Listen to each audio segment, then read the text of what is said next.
Which now brings us to ask, okay, so that's what Jesus says, but what are we to do with all this? What are we to do? What should we take away, and how should we apply all of that to us? And I especially want us to slow down now and really ask this, because while it is true for all of us that these 6 topics here in Matthew 5, they all apply so much to our lives, yet still, the reality is, especially this one, since divorce is so common and such a tough and heartbreaking thing, right, especially here, we really want to know how to apply this correctly. And so again, what do we do with all of this? And in answer to that, we of course could spend a whole message, a series of messages on this from all over the Bible. And so please don't take what we're about to say as all that God's Word has to say about this topic. But still, from what Jesus says here are 3 things we should all take away from this. 3 takeaways in answer to what in the world do we do with all of this. Number 1, we should all acknowledge and agree with the foundation of what Jesus is getting at here. And that's, again, that Jesus is making the point that our promises and commitments really do matter, especially in marriage, and that marriage itself, in God's eyes, is and it always has been a lifelong commitment. A lifelong commitment. Or more technically, it's a commitment that is binding as long as both partners are still alive. We need to know that. We need to feel that. And again, we may hear that and think it is difficult, and in many ways it is. But also, I think we all know deep down in our bones that actually does make sense. And it is beautiful that that is true. Because think about it, we all in this room deep down know the beauty, for example, of two people who have been together for decades and decades and yet still genuinely love and are for one another. And although that might be rare and really difficult to achieve in our brokenness and sin, it still does prove deep down that we know what Jesus is basically teaching here. And that's that marriage is a lifelong promise and commitment. And so that's the first takeaway, that we acknowledge and agree with Jesus Christ's stance on that. Which then leads to takeaway number 2.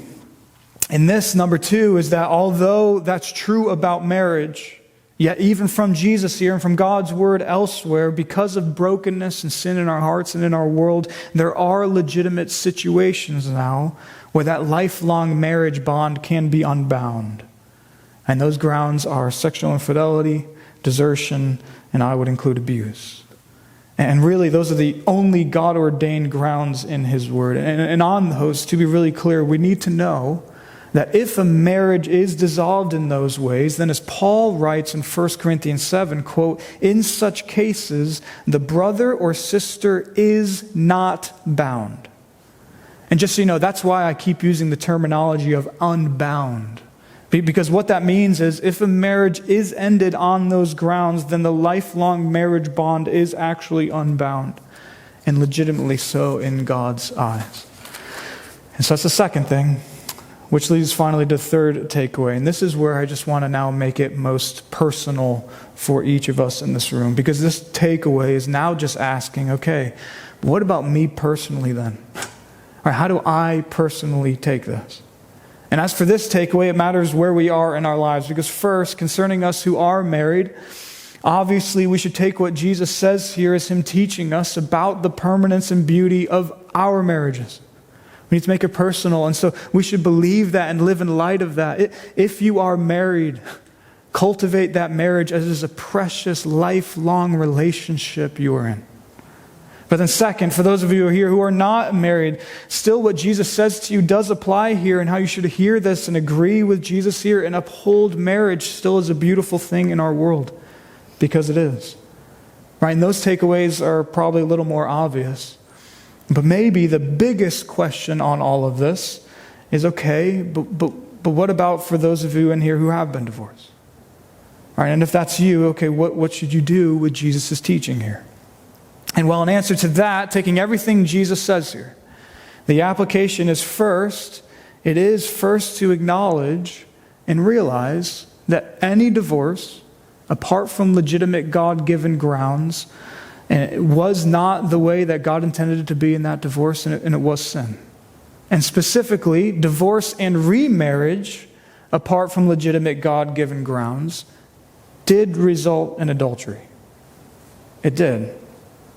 That's just what Jesus says. And again, I know that's tough, but I don't want to soften that, because my main goal here, brothers and sisters, on Sundays is to explain God's word as clearly as possible, and that is exactly what Jesus says.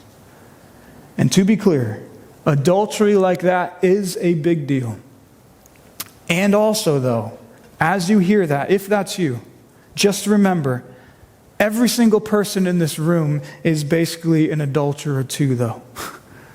Because remember, verse 28, in the last paragraph, right before Jesus said this, Jesus just made the point that all lust is adultery as well.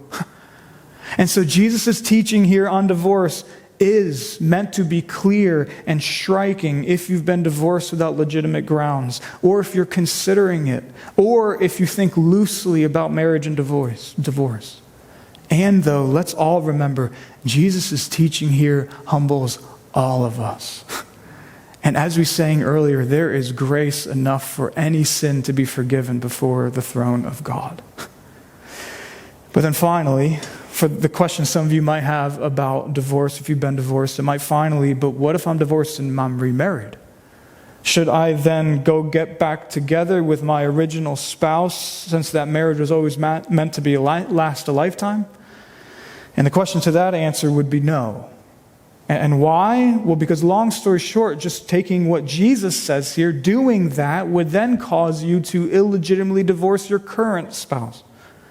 All right, so instead, the takeaway then takeaway from this for anyone in here who's been divorced and remarried is simply from here on out, simply uphold the marriage you're in. Or if you're not in a marriage, remain faithful to the Lord and seek to follow what Jesus says.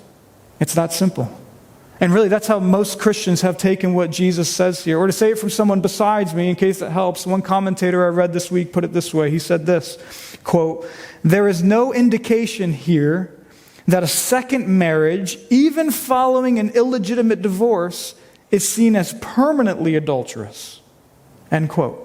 And I totally agree with that.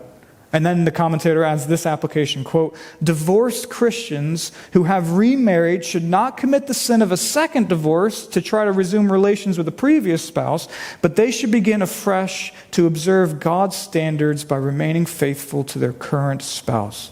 End quote. And I think that's the correct interpretation, because again, essentially what Jesus is calling all of us in his kingdom here to is to be people who honor marriage, who keep our promises, and who especially so love our spouses if we're married for God's glory until death do us part.